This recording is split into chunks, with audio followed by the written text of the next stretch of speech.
Today we are talking about Ficus elastica. Hello, amazing plant parents! So nice to see you back to my channel and welcome to yet another hit video from Greentopia. My name is Maya and I'm a plant tech.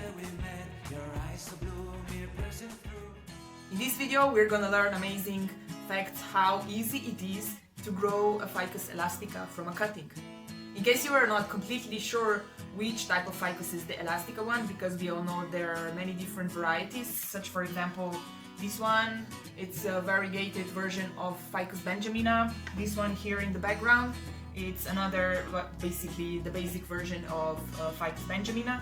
And the Ficus elastica that I'm going to talk about today is this one with the big nice leaves which just leave you in awe.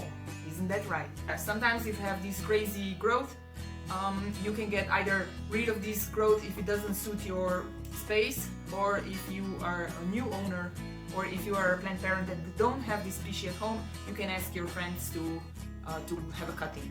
And yes, as I said, it's super easy. Also with the benjamina, which I'm gonna talk about in another video, it's super easy to propagate them. Basically, what you need to do is decide or agree first with the owner in case you are asking for a cutting. But if you have one of your own and it's gotten crazy, just decide which part you would like to cut off and then basically cut it off. Yeah, it's that simple. Make sure that you have a clean cut like this. I use the knife and I just cut it, and then make also sure that you don't have leaves in these lower parts, because you need to give it a little bit of space where it can root. So that's the first step. The next step is that if you are able to find a rooting hormone, which can be usually bought in garden centers or these little florist shops, I'm sure you can find it somewhere in your city. But if not, don't get discouraged, it can still happen, and just proceed with it. Because at the moment I currently don't have it at home, and it's also locked down, so I'm not really keen on going all around the city searching for this hormone. So I'm just gonna try my luck with trying to root it and propagate it without this hormone. Now, as we all know, there are two ways we usually root plants, and one is in the water and the other one is directly in the soil. Honestly, the Ficus elastica can be done either or, so just choose which one you think would be better. Just keep in mind that usually when we propagate or trying to root plants and cuttings in water, they tend to grow the roots that are maybe not so strong, because in the water they don't have any limitations such as they would have in the soil.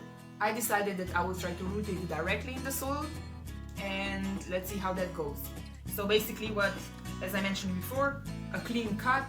Make sure that there is a little bit of space, and if there are any leaves, because there were two leaves on these spots, on these knots, I just got rid of them, and I already see that there is a new leaf coming out, so hopefully it will continue to grow. And I have prepared a potting mix with garden soil, with perlite, and a little bit of cacti bonsai soil, which means that it's very light and very permeable, so the water will drain down, and this is also important. And also the next thing that's super important is when you put it in, make sure that the soil is wet, so don't put it directly in the dry soil. And then for the first couple of weeks when it's rooting, make sure that it's always a little bit moist, not really damp that it would flow in the water, but yeah, moist for sure, because you are helping the plant root, so you need to give it signal that the conditions that you are bringing it in are ideal, so of course there needs to be water around. And also one more thing is, how long does it take for the roots to root? Well, it's not very fast, so don't expect it to be like in 2-3 weeks. It takes at least 30 days, if not 2 months. So, you need to be patient, and of course, as plant parents, we all know that patience is not our virtue, at least it's not mine. But at the end of the day, we want what's best for our plants, I'm sure. And also make sure that you put the plant close to the window, because it needs a lot of light, especially if you're doing it now in the autumn months. Like it's not ideal, but I decided, since I got a chance to have a cutting, that I will do it now. And the light is a little bit less ideal because there's not so much sunlight, so really try to make sure that it's next to the window. If you're doing it in spring or in summer months, then yeah, don't have it in the direct sunlight because the leaves can get sunburned, but do have it in indirect bright light because, as I mentioned before, you need to make sure that it knows that it has the perfect conditions to grow. And basically that's it.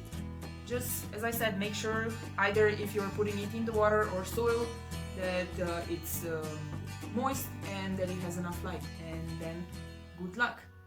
I hope this video was useful. Let me know if it will work for you and if you succeeded, and if not, if you will face any kind of problems, just hit me up on either one of my channels, Facebook, Instagram or YouTube, in the comment section. And of course, for more videos, don't forget to subscribe. Have a nice day, plant parents, and as you already know by now, be nice to yourself and to your plants. Ciao!